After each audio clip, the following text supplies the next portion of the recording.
el 24 de septiembre, explicando lo que queríamos hacer. Y después ya, el 29 de octubre, arrancamos con una sesión en la que Stefan Kermas nos ilustró sobre el tema de los equipos, y de cómo se construye un equipo de alto rendimiento. En ese contexto, pues él nos estuvo hablando de muchas cosas sobre bueno, cómo él había construido los equipos olímpicos, campeones olímpicos y mundiales. ¿Tienes algún comentario, alguna pregunta que hacer sobre la sesión con Stefan o la siguiente que tuvimos con Peter? Es el momento, antes de arrancar con lo siguiente, aunque siempre podéis participar y preguntar en cualquier momento sin que yo os autorice. Estáis plenamente en vuestra casa y es un placer que nos interrumpáis en cualquier momento. Pero de todas maneras, ahora sí me gustaría escuchar si alguno quiere destacar algo de lo que escuchó de Stefan o de Peter de la segunda sesión.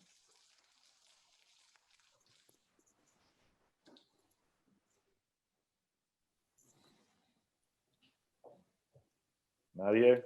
Luis, ¿tienes algún comentario, alguna cosa que te gustara especialmente o que no te gustara y que quisieras rebatir? Me quedé con una idea en particular, en concreto, de Stefan, que me pareció muy interesante, a la vez que compleja, obviamente, pero muy interesante y diferenciada. Sí. Cuando él hablaba del liderazgo a partir de proveer de principios al grupo y no de reglas para la toma de decisiones, y lo ligaba así al empoderamiento de la responsabilidad que asumía cada empleado para precisamente el desempeño de su actividad, ¿no? La diferencia entre principios y reglas desde la dirección, desde el liderazgo. Me pareció interesante esa salvedad. Es muy interesante, sí. Stefan tiene toda una... Cuando él trabaja más a fondo los conceptos que explicó el otro día, entra en detalle de cosas muy interesantes relativas, por ejemplo, a eso que dices. En el sentido de... él siente, y fíjate que él es famoso en el mundo del hockey, es famoso por ganar no necesariamente con los mejores jugadores. Esto, delante de él, es más incómodo decirlo porque él siempre te va a decir que siempre ha tenido a los mejores jugadores, pero esto es como ganar con el Real Madrid, que tiene a los mejores, o ganar con un equipo, el equipo del pueblo de mi padre en San Roque, Cádiz, ¿no? Es más difícil ganar con el San Roque, indiscutiblemente la Liga, que con el Real Madrid. Stefan tiene fama de haber conseguido cosas por encima del nivel de sus jugadores, del nivel tanto de reconocimiento público como de desempeño en cuanto a digamos, a los logros que habían obtenido y desde luego de armar ese equipo, ¿no? En esa transición que él decía, una cosa es pues una masa de gente, otra cosa ya es un grupo y otra cosa es un equipo, ¿no? Y yo creo que esto que dices esencialmente, él lo destaca mucho, ¿no? Que cuantas más reglas ponía, más difícil era todo. Y cuanto más insistía en los principios que debían guiar la actuación, no como reglas, sino como metas, como fines, más resultados en general obtenía, sobre todo, dice él siempre, en los momentos clave, en donde llegan situaciones donde, como por ejemplo él, se quedó sin banquillo en una final, o jugando una semifinal, o jugando las estancias más definitivas en una competición, ¿no? Cuando de verdad toca dar la talla, ahí es donde él dice que los principios juegan un rol mucho más importante que las reglas. Bueno, pues si os parece, vamos a arrancar con la sesión de hoy. Tenéis abajo un guión, una pestañita para interpretación, si queréis seguir la sesión en español. Yo ahora voy a pasar ya al inglés para presentar a Peter, aunque ya lo conocéis. Y de todas maneras, si preferís seguir a Peter o a mí en inglés, perfecto. Y si no, tenéis la pestaña en español para los que prefiráis hacerlo en español. Bueno, muchas gracias y seguimos. Thank you all for being here. Peter, thank you for getting here with us back after the very inspiring session last week. We know that we have today with you the Beacon case, which is a case that you know very well, and it's very well connected to leading in adversity, which is actually connecting with your speech last week. this is exactly what we're going to try to address in this case. Lessons and inspiration regarding how to lead and manage in situations like the one we are facing now. So, well, here I am. Here we all are to work with you in this case and under your leadership. Thank you, Peter. Thank you very much, Rafa. Buenos dias. Hola, hola. The Beacon Research Group case is a favorite case of mine. This is an actual real-life case.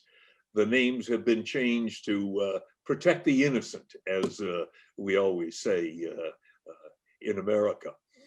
This situation is a real mess. This Paul Kimball and Yale Hubbard relationship, it's a disaster. It's a disaster for them personally, and more important, it's a disaster for the company and perhaps the existence of the company. Now, I'm sure you've all read the case. I want you to put yourself in the shoes of Paul Kimball, the founder, the owner. You are Paul. And I'm going to pose 5 questions to you, which I believe you've been sent. I know you're all experienced CEOs and HR professionals. I am sure you will have opinions on those questions that I'll be posing to you. I want you to participate. I want to hear your opinions. There are no right or wrong answers. Then after you've expressed some opinions, I'm sure Rafa might have some opinions and might want to say something. And then I'll close each question by giving my personal opinion based on my 32 years of working with troubled companies. So the very first question is, if you were the CEO founder, as Paul Kimball is, would you really want Yale as an employee moving forward from this point? I would love to see a show of hands or have someone speak up. Who wants Yale? Who wants to keep Yale in the company? What does he contribute? Aquí tenéis la pregunta. And well, oh, do we have an opinion? Juan, do you have an opinion on this?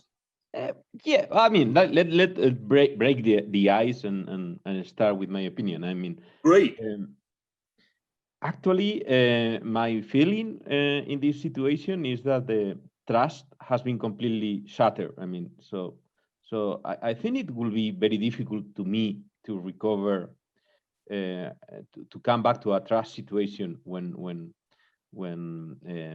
Yale has done something as drastic as defend and strike against us, against the company we both own. So probably I think trust is something that it will be very difficult for me to recover. You know, Yale is brilliant, as we know. He knows how to hire great researchers and train them. I have always believed that you should hire people smarter than you are to make your company even stronger. And Paul Kimball has admitted that Yale is brilliant. What's not to like about this guy, Yale? So what if he is lacking some interpersonal skills? Wouldn't you really want to have someone like Yale as your opinion? Now, Juan has given his opinion. Any other opinions on this? Yes. My side, I would. So it's difficult to swallow the situation that has created, but I think that as a founder, you have to have a reflection of if there's a real situation that you're creating in the team, not letting them the space to grow and feeling not feeling the level of things that these people has brought to the company.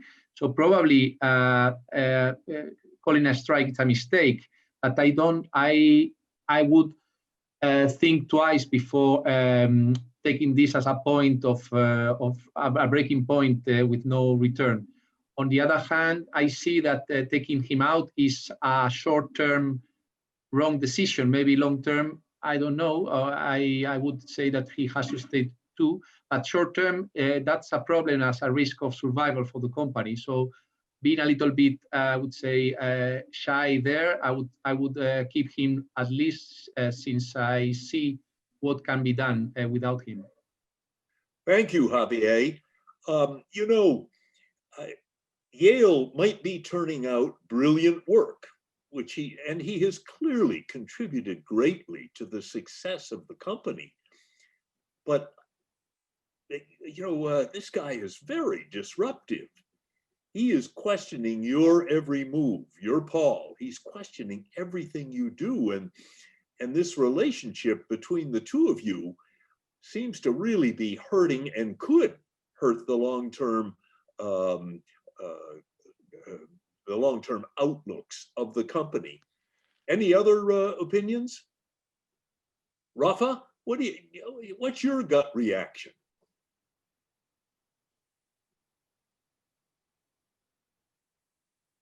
Sorry, I think I'm muted, or I'm not.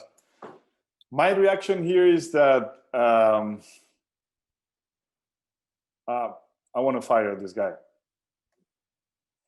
I don't think, I mean, like, you know, the strike, there's some things that, of course, you know, you need to be loyal to the people that help you create such a very interesting business and operation. And there's kind of a sense of loyalty there as well. But at the same time, it seems very clearly stated in the case that Yale is constantly undermining what, you know, the founder, you know, created, and somehow even not listening to him and not like even agreeing with him at all, right? So yeah, I don't think he will be good. It would be good for the company to keep him as an employee. You know, my feeling is it's okay to have people with different points of view about issues in the company. In fact, that's healthy to have different points of view. It's good, you want that. And it's okay to have someone who questions the leader's opinion.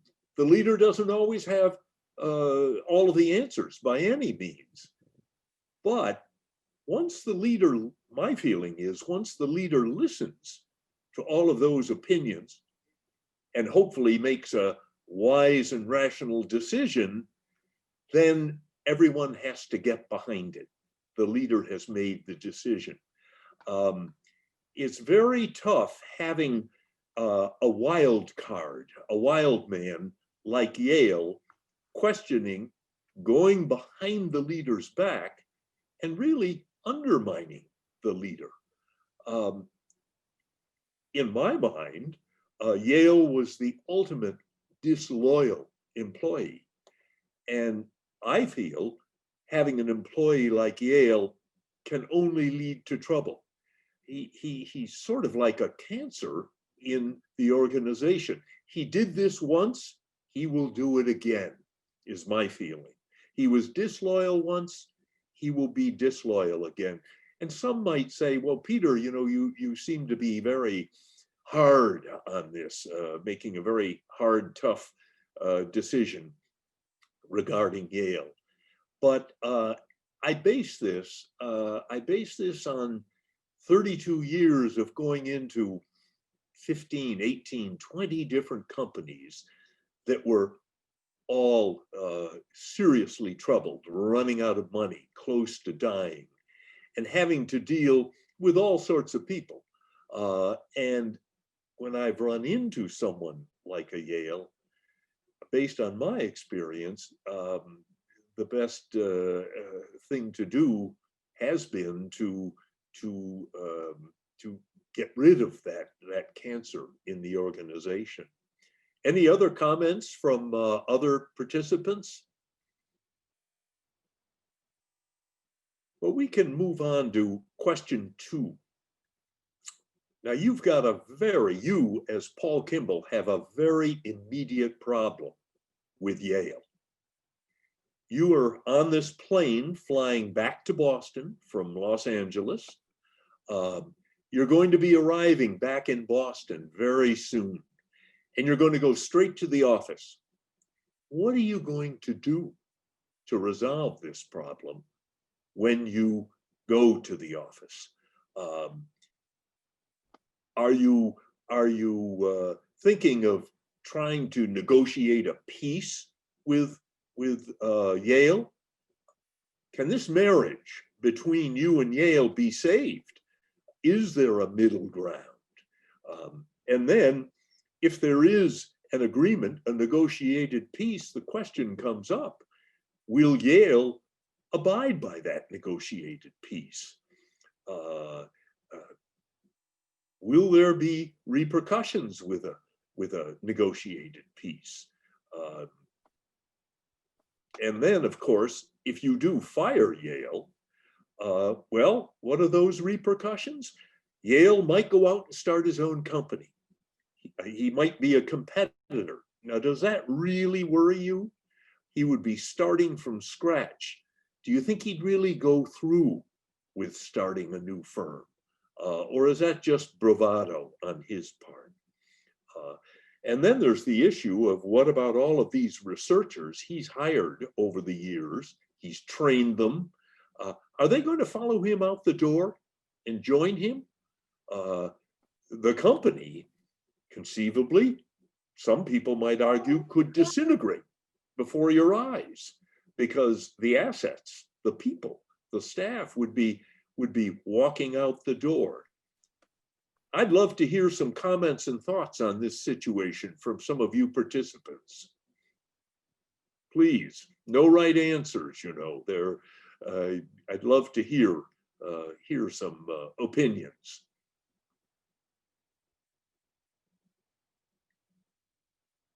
Yo quería comentar, soy Gustavo. Gustavo, thank you. Yo llegaría a la oficina y cortaría por lo sano, destituyendo a Yal y nombrando automáticamente al mejor de los que haya en el equipo, aunque sea de forma provisional, para sustituirle, pero daría un golpe de efecto y no creo que en un corto periodo de plazo él pudiera crear una empresa nueva. Creo que cuando se llega al límite de convocar, como ha hecho, una huelga del equipo, la lealtad está totalmente perdida y por tanto eso o lo corriges sobre la marcha o la muerte de tu empresa está próxima, en mi opinión. Peter, were you hearing the translation? Thank you very much, Gustavo. Were you hearing the translation of what Gustavo was saying? Go ahead, Rafa. Were you hearing the translation of what Gustavo was saying? Oh, yes, I heard everything Gustavo said. Yeah. Any other comments from some of the participants? Yeah, I totally agree with Gustavo. My course of actions will be to immediately fire him.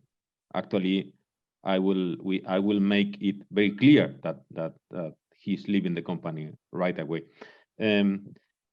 Although I agree that someone will probably have to be appointed. I think that the next steps is really a challenge for the leadership. I think what is the name of the other guy? Sorry, Paul has to prove his leadership to give the company. Because Juan, ¿puedes poner la cámara, Juan? Can you sure. switch the camera so we see you? Well, I'm at home here, so. No, we all. So what I was saying is, well, to me, my next course of action will be fire him very publicly. Actually, I will jump into a leadership role of the team of researchers, even if I don't have the charisma or the knowledge that Yale has, because even if the probability of starting a new company is small, I think we have to manage it as if it's a real challenge, because we can use that as a glue to bring the team together. Some of them will probably leave, either to the new company if Yale does that, or a competitor. But that's really the question of this case from my point of view. It's really it's not are you gonna fire Yale or not, it's how are you gonna keep the motivation of the team after you fire him. Thank you very much, Juan. Rafa, what's your feeling? And I think you expressed it earlier, some of it, but go ahead. Yeah, you know, I think here there's many situations like this that you are still on the verge, you know, no, maybe I will give him another opportunity.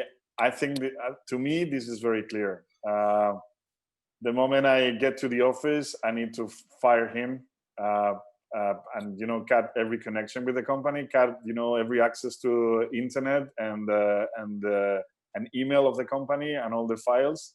I would even do that, you know, from the airport right after I leave the plane, like cutting all those lines and things, you know, or right in the moment I start the conversation with him. And yeah, I agree with Gustavo by replacing him very soon with someone with the best possible people in the team. And also, yes, I will start, you know, looking for the right person to replace him. I mean, this case, because he's already harming the company, I wouldn't wait, you know, because another approach could be like, wait a while until you get someone that is a good replacement. But I think the situation is very, very extreme to wait for that moment. Thank you, Rafa. You know, my view in this, and I think I agree, I do agree totally with Juan and Rafa. In my mind, there is no choice in this matter. There's only one thing to do: fire him. You have to fire a disloyal person, just like you'd have to fire a dishonest person. Now, some might say this is a management style similar to Vito Corleone, the lead character in The Godfather. But Yale went over the line. He crossed the line. There's no going back. I don't see how you can put up with what he did. You can't tolerate disloyalty, particularly on a scale of what Yale did, calling for a strike. Yale is important to the organization. He's very important to the organization. But always remember, no one is irreplaceable. Not even you, the CEO, Paul Kimball. No one is irreplaceable. That's my opinion. Well, then we come to question 3. Peter, we've touched on this. Peter, let me interrupt you briefly. Go ahead, Rafa. Because Javier Lorente has written in the chat by all means. And what he says is, what I question is if Paul is the leader or just the founder. And he says, I'm playing it also a little bit as the devil's advocate to cheer the discussion. Maybe you can explain, Javier, a bit deeper these comments. Seems like I'm alone defending the other position, but I just wonder if Paul has been behaving properly and thinking that he was more important for the company that he actually is. So it's true that we can say that thinking of a strike is something that has no return. But I think Paul has to make a big reflection on how they got to this situation. So because it seems to me that they're both founders of the company and with both important roles. And I don't know who is more important for the company, even if the strike is probably a non-return point.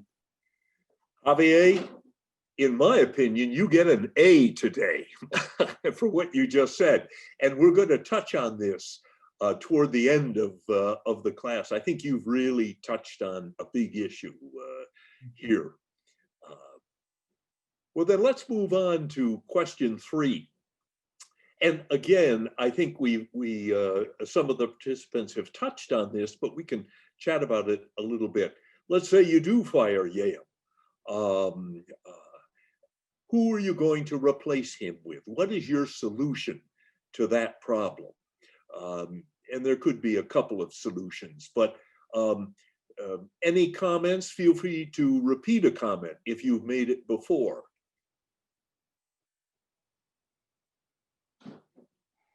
Who's going to replace Yale? Who are you going to put in there to replace him?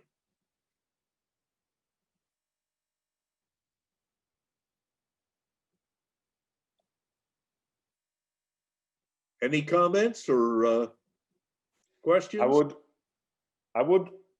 know, I jump in. Yo me mantengo en mi... Sí, Gustavo, adelante.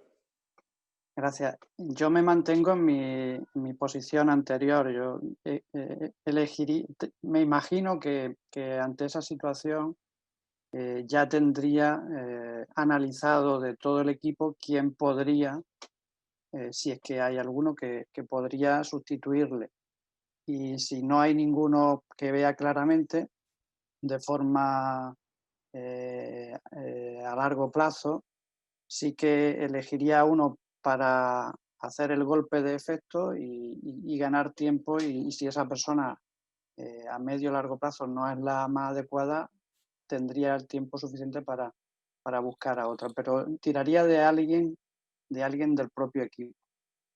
Y además tomaría algunas medidas con respecto a el resto del equipo, medidas positivas con respecto a ellos, para intentar frenar una huida de parte de ese equipo. Thank you, Gustavo. You know, Rafa, any feelings? And I think you had expressed some before, but go ahead. Yeah, building on Gustavo's approach, what I would do is, like when picking that person that Gustavo suggests, I would pick the person that I trust the most in the organization, because it seems that, you know, Paul is not really managing the organization. He's more on the sales part. So the research part is more run by this gentleman, by Yale. So I would put the person that I trust the most inside the research team, no matter if it's a vice president or if it's another role. I would do that for the moment until I find the right person to replace Yale. Yes, I think that's certainly that solution that both of you have talked about, I think is a very solid one. There is another one that I'd like to throw out. As a leader, you're Paul, as a leader, you have to be prepared to wear many hats in your organization. Now, it's true, Paul has focused on the sales end of the business. But possibly what you should do is you should fill Yale's shoes for the foreseeable future. You should learn a lot about what goes on in the research side of the business. Yes, your area has been sales, and apparently you're very good at sales, but it might be good for you to broaden your outlook. You're the founder, you're the CEO, you want to be the big boss. You really need to know what's going on in that research side. And so perhaps you do fill his shoes and you really get to know those various vice presidents in the research area and the researchers, because you were out in the field much of the time with your salespeople. Now you have apparently built a very good sales force. They might, they can carry on, not totally without you, you'd always be there, but this is another alternative.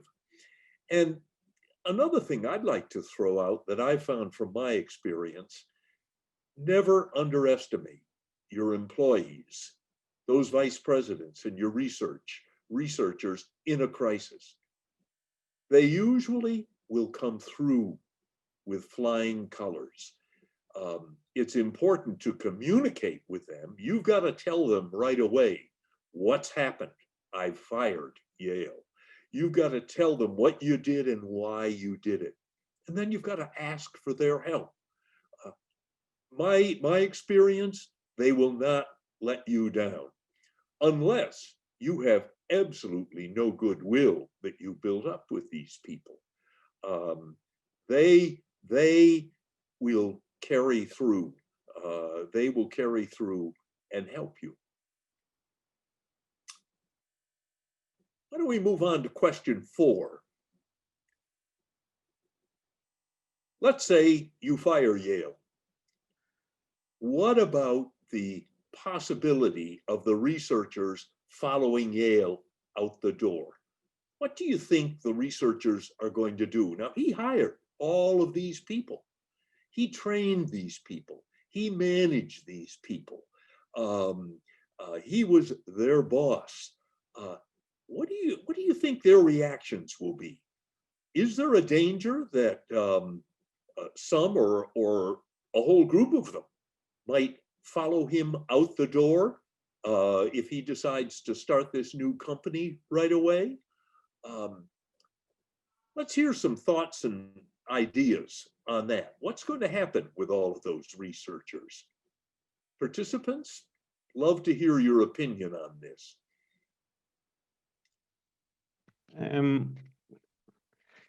Actually, based in my experience, my experience that people typically give you an opportunity. I mean, when they are working in your company, if they are happy. I also based in my experience, some of them will leave.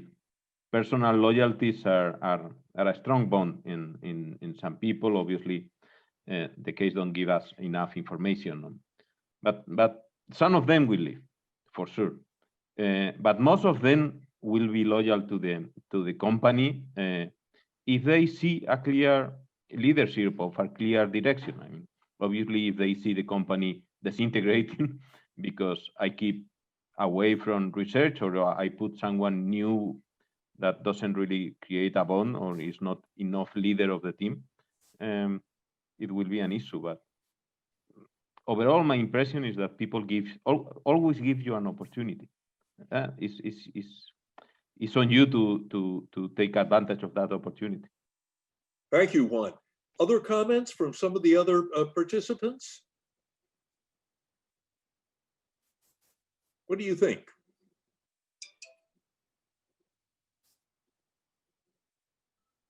Yo creo que coincido con Juan en que quizá alguno se vaya, pero si tú, como bien acaba de decir Peter, tienes una buena comunicación con ellos y además, sin olvidar que los ingresos que están teniendo ahora mismo son unos ingresos muy altos, en una empresa que va a empezar nueva, no pueden empezar a tener esos ingresos.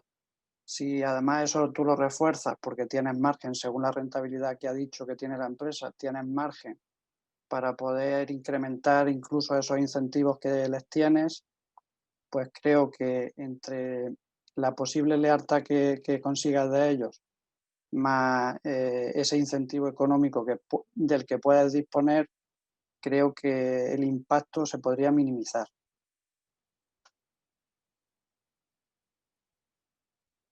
Thank you, Gustavo. Thank you. Yes, it sort of sounds like Paul spent all of his time in sales and really didn't have an awful lot to do with these researchers, but he's got to communicate with them right away. As I mentioned, as Juan mentioned, and he is the founder. I think people will give him a choice. In many ways, the business world's biggest false worry is people always worry if a key employee leaves, that the team is going to quit and follow him out the door. Now, I'm not saying I'm not saying that can't happen. It could very well happen. But I think the chances of that happening, I think there's a very good chance they like their job. They've been at the company a while. They are earning very good incomes. And you have to remember one thing. Those team members, they really want their jobs. As I said, they need their jobs. They have mortgages. They have kids in college. They've got a car payment. They've got bills to pay. And they're being paid very, very well. And I think there's a good chance they like their job. They like what they're doing. They know they're good at it. I would take the risk that Yale will start his own company. But starting his own company is going to take a lot of dollars. He's going to need some serious money to hire away some of these people. I would be willing to take the risk that the employees are not going to walk out the door. Some might, you might lose some, but that's, if it happens, it happens. The reason is I would take, the reason I would take that risk is that Yale is disloyal, he's troublesome, he's almost an out of control employee. You've got to fire him and take that risk, but I'm not sure that risk is as big as some people might think it is.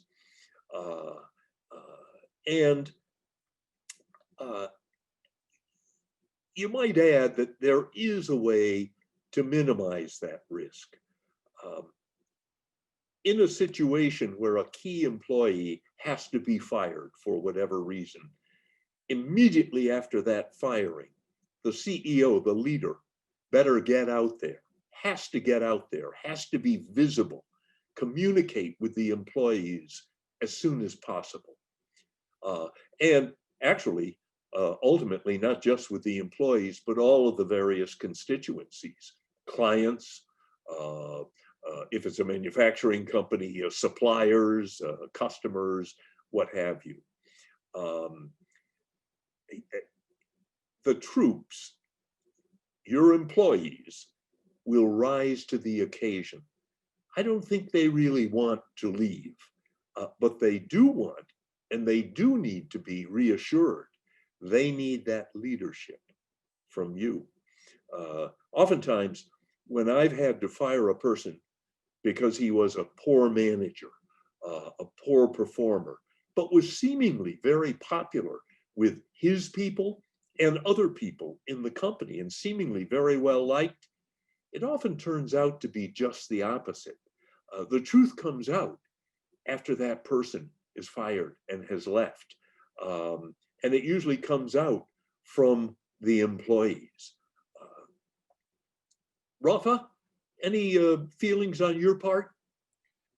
Well, yes, I fully agree with you. And I would add that I'm suspicious. Well, I'm almost certain that Yale has had private conversations with some of these people regarding stock, potentially asking for stock inside of the company and, you know, demanding that from Paul. So I think that in the short term, these people will never leave because they will have, you know, they will wait and see what is coming from Paul in that direction, right? That maybe Paul decides after firing Yale, maybe Paul decides to give them some part of the stock, I don't know, and that's a great incentive to stay. However, this is a challenge for the midterm for Paul in order to make decisions on how to keep these people, not the first few months, but after that period of time on board and motivated, right? Thank you. Now for question 5. Juan, you were going to say something? Oh, certainly. Yeah, sorry. oh, yes, Juan. Please. No, I welcome that. Because a couple of you have said that about compensating the crisis. I mean, I think it was Javier or Gustavo, I don't remember, sorry. about the possibility of rising the salaries just because of the crisis. And I'm actually heavily against that. I mean, I don't think you have to give a bonus because there has been a crisis.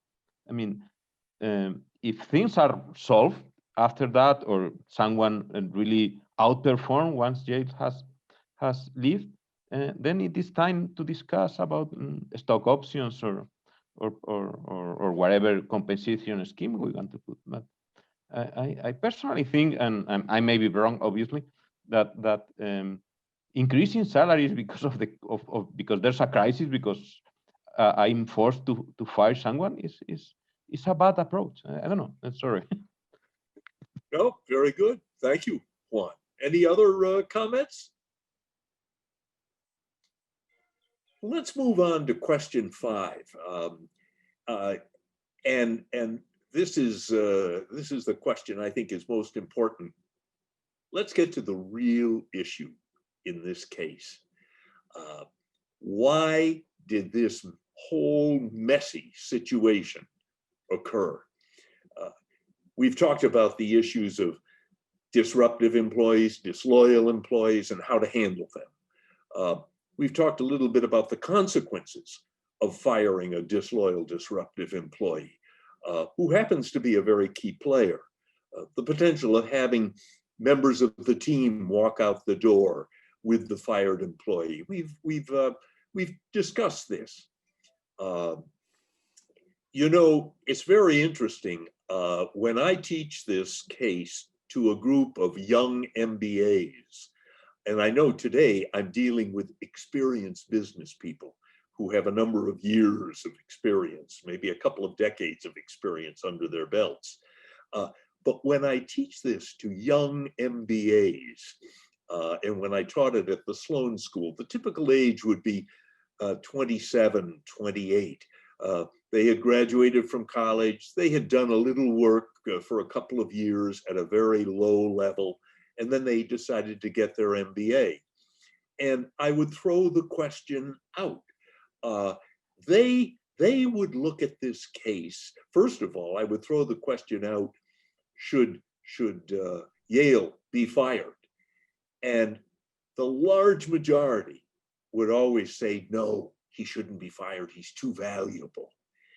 But when I would teach this case to a group of Sloan fellows who were on average 39, 40 years old and had a number of years of real experience, I would throw the question out, should Yale be fired?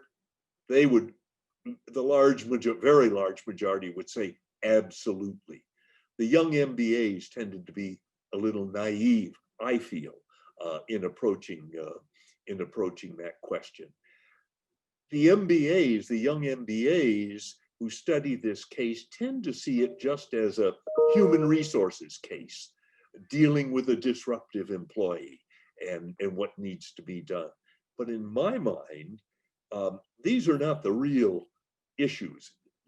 HR issues, not really the real issues. Oh, they are issues in this case, but they're not the really big issue.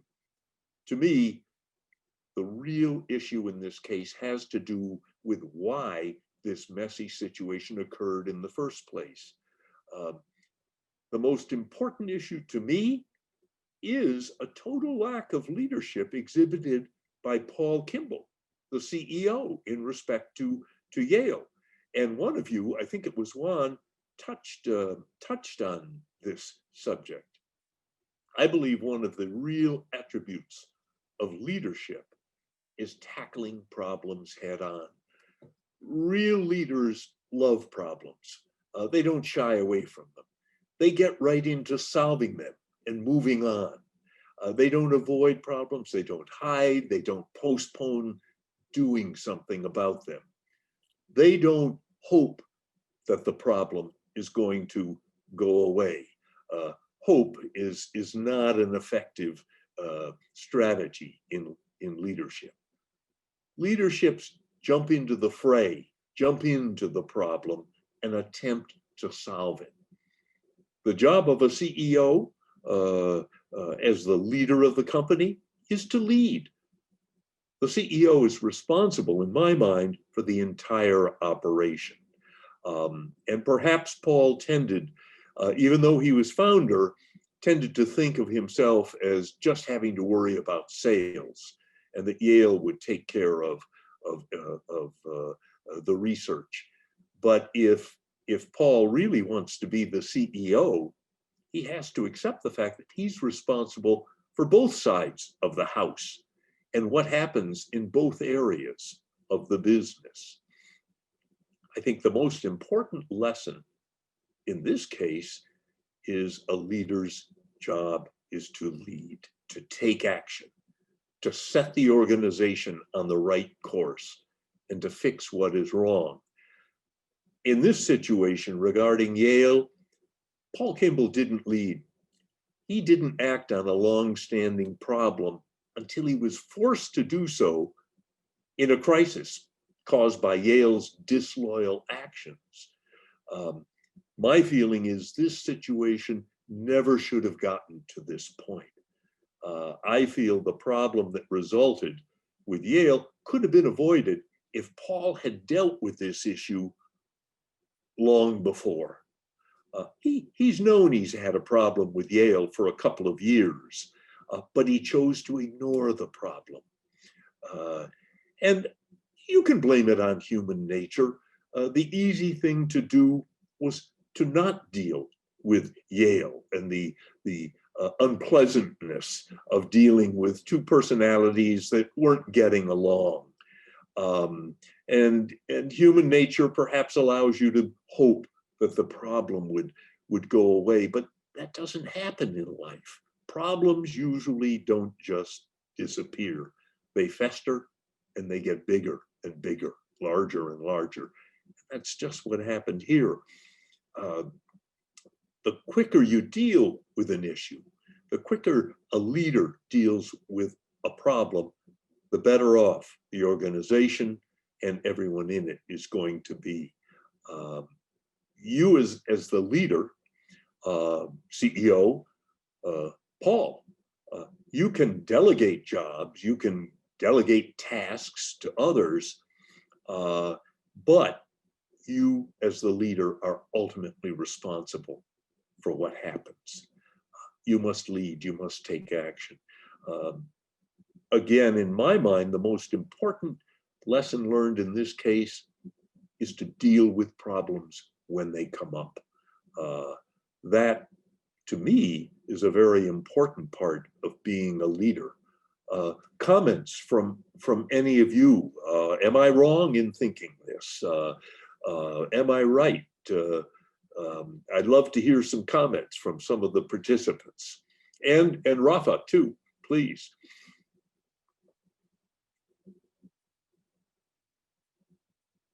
Juan, what do you think?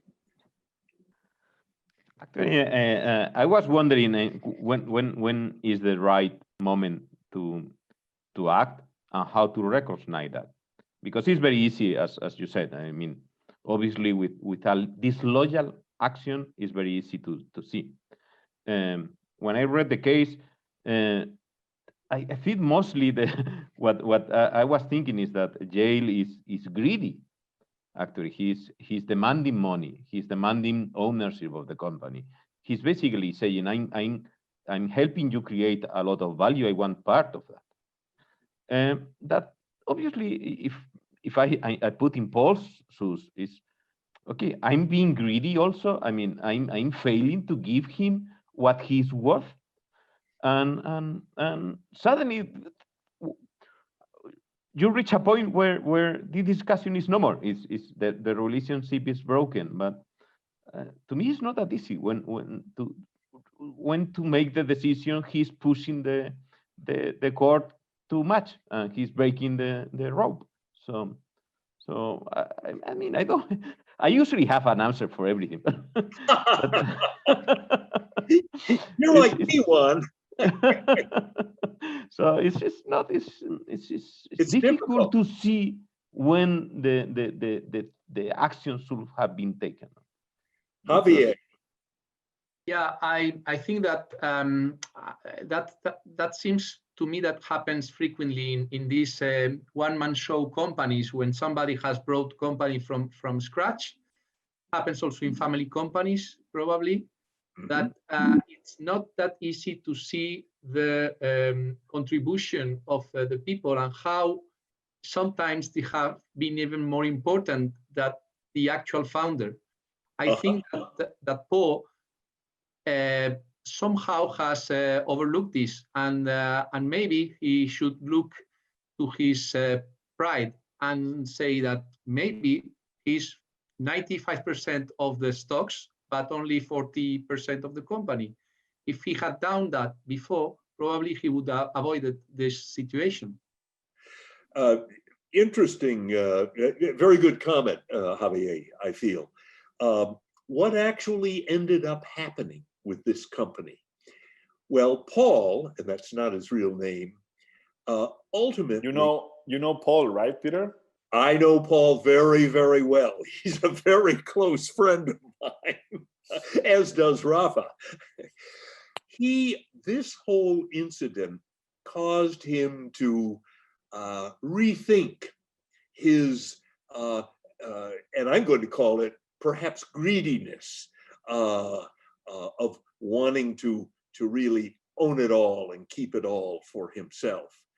And in fact, what he did do with his researchers and his salespeople, particularly the key ones, the vice presidents, is he did give them stock, sell them stock. He gave them, he allowed them to participate in ownership of the company. Ultimately, this company was sold to an international company for something north of $100 million US. And many of those managers walked away with a nice sum of money. Paul walked away with a very large sum of money. He did very, very, very well. But any other comments from any of you? Gustavo, any further thoughts?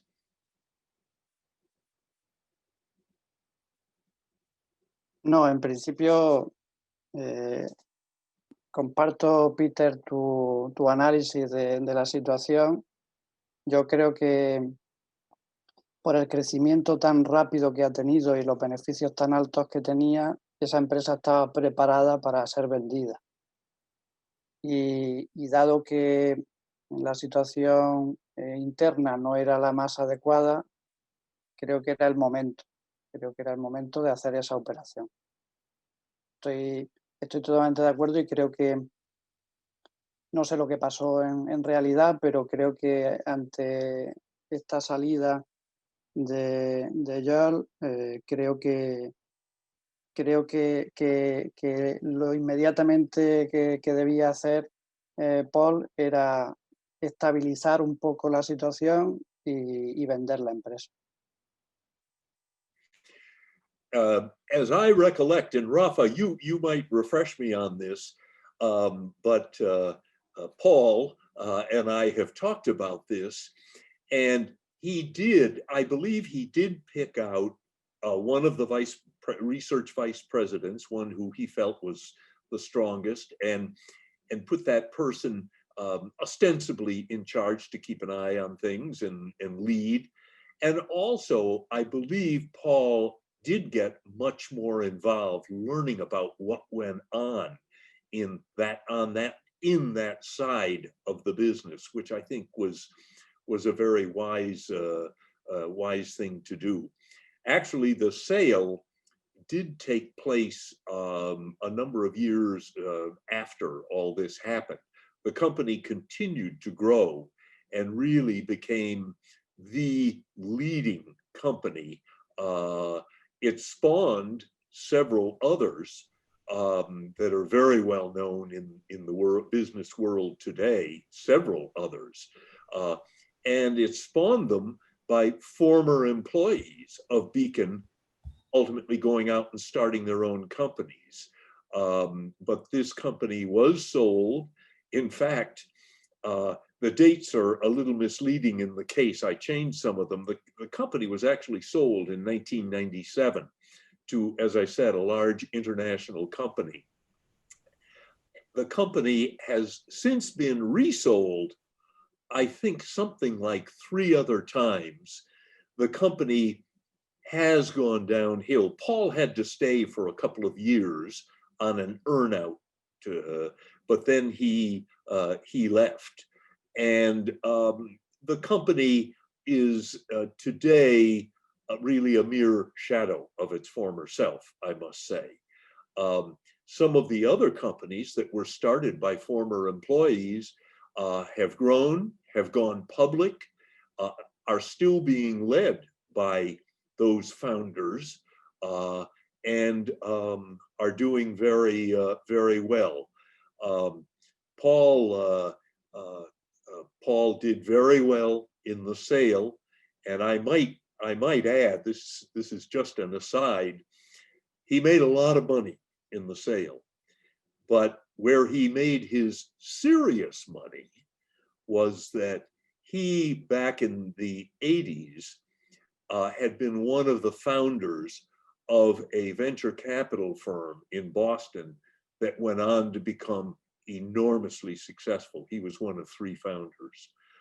He's a very bright guy, a very good guy, someone Rafa and I know very well and have great respect for.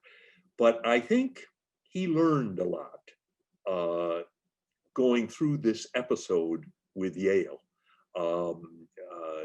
He learned that that the team makes the company successful.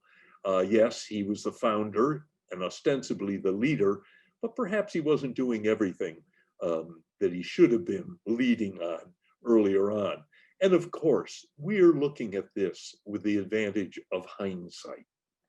We're looking at it after the fact.